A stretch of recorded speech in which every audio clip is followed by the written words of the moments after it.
He was a true American intellect, a career diplomat by age 27, fluent in Latin, a moralist, and deeply principled.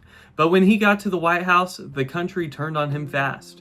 Was he a noble failure or a president playing a longer game than anyone realized? Welcome to Presidential Paradox. Today we dissect the complex legacy of John Quincy Adams. John Quincy Adams was born in 1767 to second President John Adams. He was quite literally raised in the Revolution as he watched the Battle of Bunker Hill from a hilltop as a young child. His father took him on diplomatic missions to France and the Netherlands as a teen, and by age 14 he was already acting as interpreter and secretary for U.S. envoys. His career before the presidency was very impressive. He was ambassador to the Netherlands, Prussia, Russia, and Great Britain. He played a key role in negotiating the Treaty of Nantes in 1814, ending the War of 1812. He was Secretary of State under James Monroe, considered one of the best ever to do it. He helped formulate and essentially wrote the Monroe Doctrine. He oversaw the Adams-Onis Treaty, acquiring Florida from Spain. He is arguably the most prepared man ever to become president. One cool fact about him is he swam naked in the Potomac River every morning during his presidency. Now, what case can we make for John Quincy Adams being a great president?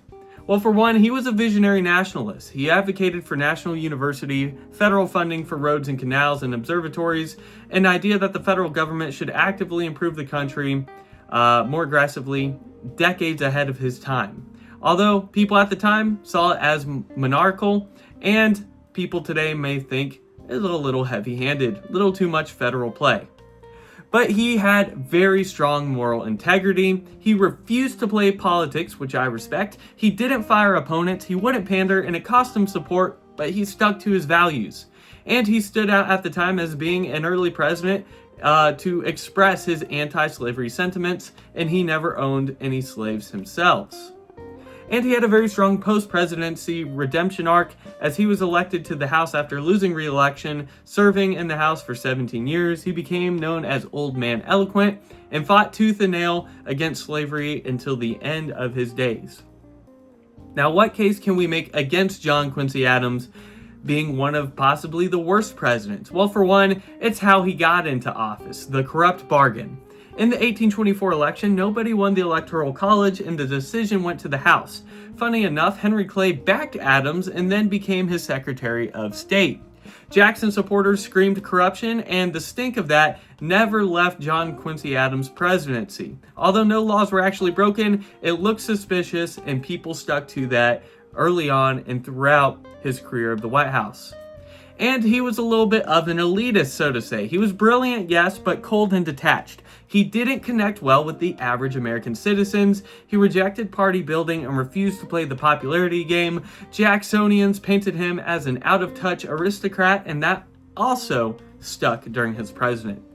And he couldn't get anything done. He lacked legislative support. He constantly was blocked by Congress. So any of his policies that he wanted didn't go anywhere. So he didn't do a whole lot while he was in office.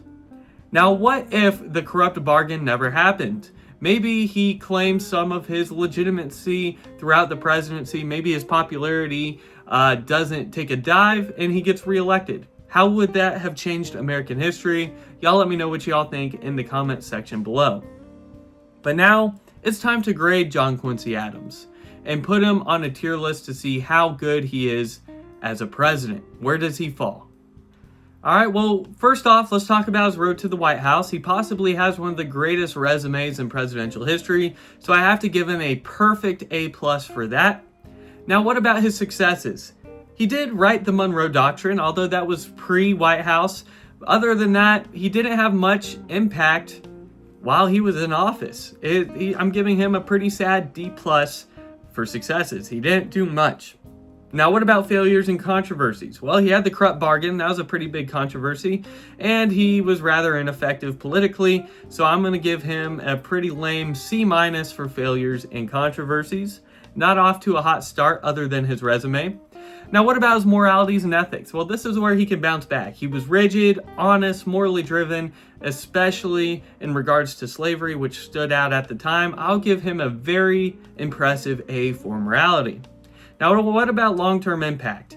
Although his ideas planted the seeds for the future, they didn't bear much fruit until much later on, and he himself didn't do much, so I'm going to give him a B- for long-term impact. Not terrible, but not top tier. Now, what about for leadership and vision? He had clear vision, but lacked the political skill to realize his goals, and no one really saw him as a strong leader, so I'm going to give him D+ for leadership and vision. Not good. Now, what about public sentiment? He was deeply unpopular in his time, losing re-election, perceived as out of touch and an aristocrat, and he's not highly regarded today compared to some of his predecessors and people ahead of him, so I'm going to give him a D for public sentiment. Again, not so good. And finally, though, constitutional respect. He was a firm constitutionalist, strict in interpretation, and revered for his federal balance. So I will give him an A for constitutional respect, giving him his final score of C+. I think he is just slightly better than a mixed bag, only because his morality, his constitutional respect kind of save him without falling further below. So what do you think? John Quincy Adams had the brain of a founder and the vision of a modern reformer, but he governed in a time that didn't want either, to be honest. As president, he failed, and as a public servant, he thrived.